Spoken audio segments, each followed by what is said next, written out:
Seja bem-vindo a mais um Bom Dia Mercado. Faremos juntos o nosso planejamento de trabalho para essa terça-feira, dia 3 de janeiro. Se você não é inscrito nesse canal, fica o convite para você se inscrever e ajudá-lo a continuar crescendo por aqui. Hoje a gravação vai ser dentro do carro, ainda estou viajando, não estou dentro do meu escritório e está chovendo muito ali fora. Então, o único lugar que eu tenho onde não tem tanta gente conversando e que não tenha muita chuva é aqui dentro do carro. O áudio vai ficar um pouquinho abafado, mas acho que você vai conseguir entender. 2 horas na Turquia eu quero acompanhar Antalyaspor e Fenerbahçe. O Fenerbahçe vem me chamando cada vez mais a atenção ao longo dessa temporada, por conta, obviamente, do estilo de jogo aplicado pelo Jorge Jesus, já conhecido pelos portugueses, amigos nossos, e também aqui no Brasil, o trabalho que ele fez no Flamengo. Foi ultrapassado na liderança do campeonato, a gente consegue ver aqui, pelo Galatasaray, que também tem um elenco espetacular, fez ótimas contratações, está jogando muito bem, inclusive é o melhor visitante da competição, estava acompanhando aqui. Então eu acredito no Fenerbahçe forte para cima do Antalyaspor. Quando a gente pega os últimos jogos do Antalyaspor dentro de casa, a gente tem que considerar o seguinte: tem vários jogos de Copa e tem vários amistosos, tá? Se eu não me engano, esses primeiros jogos aqui são Copas e os segundos são amistosos. Então o Antalyaspor dentro da sua casa, ele é um time que tem apenas 3 vitórias em 8 jogos, né? Mas o Fenerbahçe como visitante, ele não é isso tudo. 3 vitórias em 6 partidas. Para um time que está liderando, ou que esteve liderando até há pouco tempo, para um time que vai brigar por título, ou que quer brigar por título, esse desempenho fora de casa conta muito. Sabemos que a maioria dos times favoritos costumam ter um bom desempenho dentro de casa, mas o que faz diferença num campeonato é o quanto esse time consegue pontuar fora dos seus domínios na maioria das vezes. Então muito cuidado, já que esse desempenho fora de casa deixa um pouco a desejar. Quando a gente amplia um pouco mais os dados do Fenerbahçe, a gente consegue ver que não é uma equipe fora de casa que consegue se impor ao ponto de sair com tanta frequência na frente. 50% para um time favorito não é tanto assim. O time passa 50% dos jogos sem marcar.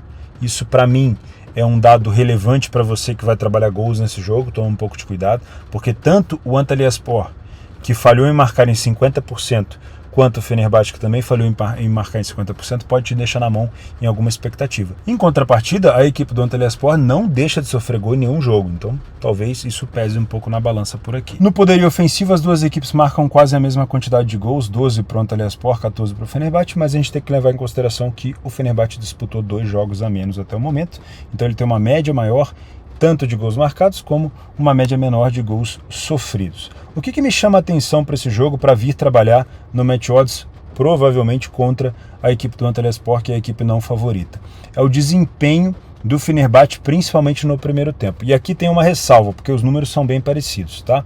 Tanto o desempenho do Fenerbahçe no primeiro tempo como no segundo, vocês vão ver que são muito parecidos.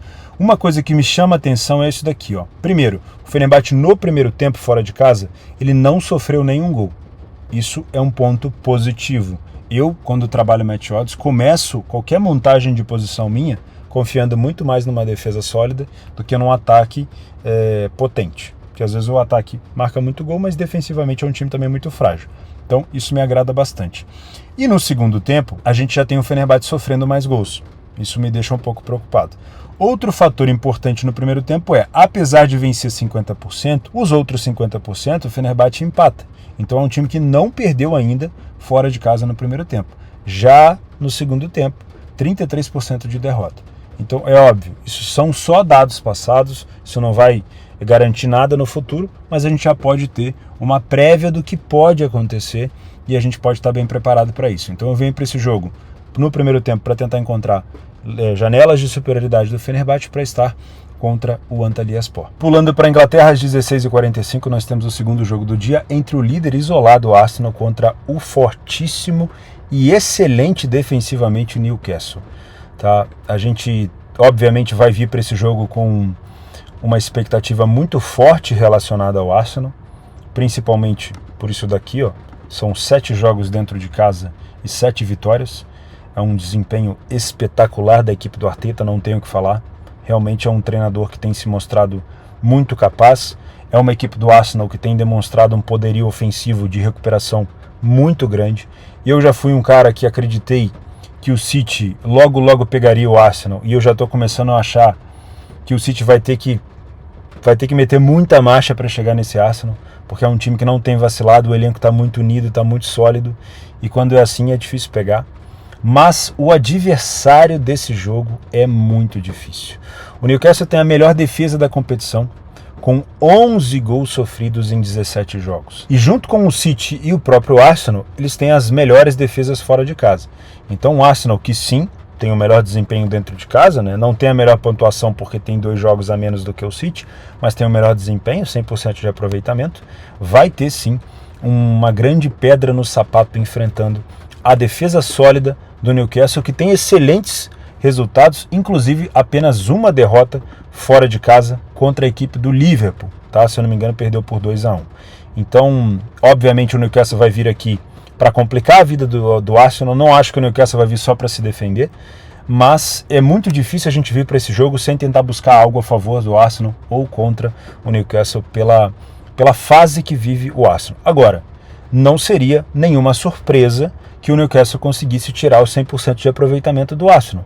Não seria nenhuma surpresa que o Newcastle conseguisse marcar gols contra o Arsenal, e com toda a sinceridade do mundo, pela fase que vem vivendo o Newcastle, não seria nenhuma surpresa se o Newcastle até vencesse esse jogo. Aprofundando um pouco os números, a gente realmente se surpreende com o poderio ofensivo do time do Arsenal, mas tem uma coisa que me preocupa bastante, que é a quantidade de jogos onde o Arsenal sofre gols. Por mais que tenha um ataque muito sólido e por mais que não sofra tantos, ou seja, não sofre 3, 4, 2 gols por jogo o tempo todo, ele acaba sofrendo com muita frequência. Então o Arsenal tem sofrido ali quase que 1 gol por jogo. Isso, obviamente, faz com que você que trabalha em match odds tenha que redobrar a sua atenção, porque por mais que seja uma defesa também sólida, acaba se desconcentrando em alguns momentos, né? Se a gente colocar frente a frente, por exemplo, a defesa do Arsenal sofreu mais gols do que a própria defesa do time do Newcastle. A gente consegue ver que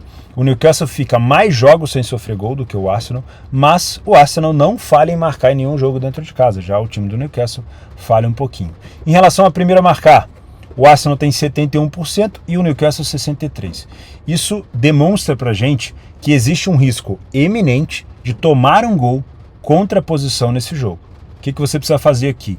Se agarrar no seu método, na sua leitura, nos seus critérios de entrada e, obviamente, se estiver demonstrando para você fechar a posição, fecha.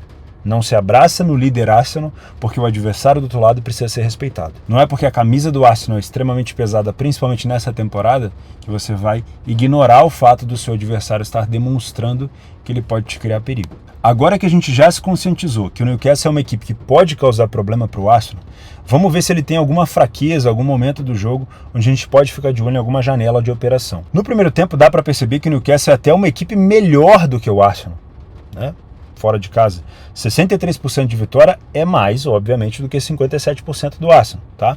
E o ataque do Newcastle funcionou mais e a defesa foi mais sólida. Só que, quando a gente passa para o segundo tempo, a gente tem uma queda de rendimento no Newcastle. Um time que vencia mais de 60% passa a vencer apenas 25%, 25% de derrota e 5 gols sofridos. Dos 6 gols sofridos pelo Newcastle fora de casa, 5 foram na segunda etapa. Isso pode indicar cansaço na marcação, uma marcação muito forte no primeiro tempo pode gerar uma queda de rendimento no segundo tempo. Isso pode, obviamente, significar desconcentração e a gente pode tentar aproveitar isso de alguma forma. O Arsenal mantém o número de vitória parecido no primeiro e no segundo tempo, perde menos, né? No caso, não perde nenhum segundo tempo, sofre um pouquinho mais de gol, mas compensa marcando o dobro. Então o Arsenal, ele dobra a potência ofensiva no segundo tempo. Toma um pouquinho mais, mas ele dobra a potência ofensiva e o Newcastle tem uma queda. Então, se você trabalha mais o primeiro tempo, você vai precisar, obviamente, redobrar, triplicar a sua atenção na leitura, porque você vai ter um adversário sólido defensivamente, só tomou um gol no primeiro tempo, e que pode te ferir causando gols contra a tua meta e contra a tua posição. Se você é um cara que também trabalha segundo tempo, você pode encontrar mais janelas de problema do Newcastle, mais situações de desconcentração do Newcastle, mais cansaço físico da equipe do Newcastle, porque geralmente isso acontece na segunda etapa. A minha ideia por aqui é trabalhar os 90 minutos, sempre buscando esses momentos de superioridade do Arsenal para tentar corrigir essa odd do Newcastle. Pausa no vídeo para falar da Betfair, a maior exchange do mundo, está oferecendo R$200 de bônus no primeiro depósito. Caso você não tenha conta ainda, é só aproveitar no primeiro link da descrição. Seguindo na Inglaterra, às 5 da tarde, Manchester United de Bournemouth. O Bournemouth vive uma fase horrorosa, mas 1,25 para o United eu tô achando bem puxado, tá? Principalmente para mim, que não trabalho o United com tanto afinco, nem com essas cotações. Então, eu vou tentar, obviamente, analisar esse jogo para ver se eu consigo vir aqui buscar alguma coisa. Sei que a fase do Bournemouth é muito ruim. Sei que a fase do United é muito boa. As últimas derrotas do United foi para o Aston Villa e lá na Liga Europa contra a Real Sociedad, que eles vêm ganhando tudo. Se eu não me engano, são 5 jogos invictos, mas mesmo assim 1,25 eu estou achando um pouco puxado. Mas vamos lá. O Manchester United já é o 4º colocado nesse momento. Dentro de casa são 5 vitórias em 7 jogos. Apenas uma derrota, que eu falei para vocês, contra o Aston Villa. Se eu não me engano, foi na casa do próprio United. E apenas um empate. Tem a melhor defesa da competição dentro de casa, tá? O time do United sofreu apenas 4 gols. Menos do que o Arsenal, menos do que o City, menos do que o próprio Newcastle, que eu acabei de comentar. Então realmente é um time que vem se solidificando com o novo treinador. O time do Bournemouth ocupa a 15ª colocação e como visitante só tem uma vitória e 26 gols sofridos. É a pior defesa da Premier League fora de casa. Se eu não me engano, no geral também. Porque o Lanterna Southampton tem 32, o Nottingham Forest, que está dentro da zona de rebaixamento, tem 34 e o Bournemouth tem 36. Muito por conta dos gols, obviamente, que tem sofrido fora de casa. Então, sim, isso pesa bastante para o United, vai explicando para a gente, vai fazendo mais sentido essa cotação de 1,25, tá? Das últimas vezes que se enfrentaram, o United venceu 1, 2, 3, 4 partidas, e o Bournemouth venceu apenas uma, só que venceu quando jogou dentro de casa. O Bournemouth nos últimos jogos perdeu os 4 jogos seguidos, provavelmente tem jogo de Copa aqui também, e o United venceu os últimos 5 jogos, também deve ter jogo de Copa, aqui por exemplo tem da Liga Europa, se eu não estou enganado. Então é uma equipe realmente que tem demonstrado alguma confiança. Será que dá para confiar 1,25? Vamos expandir um pouco mais essa análise. A gente tem 5 vitórias do United, como eu falei, em 7 jogos, 71% das vezes é um time que sai na frente. Isso aqui me causa bastante confiança. 71% contra 25% do Bournemouth já me dá uma impressão de que pelo menos um lei a essa super zebra, como dizem, pode ser uma coisa que se encaixa, se você tem metodologia, obviamente. Tá? De novo, 4 gols sofridos pelo United, 26 gols sofridos pelo Bournemouth, caso fora. Tá?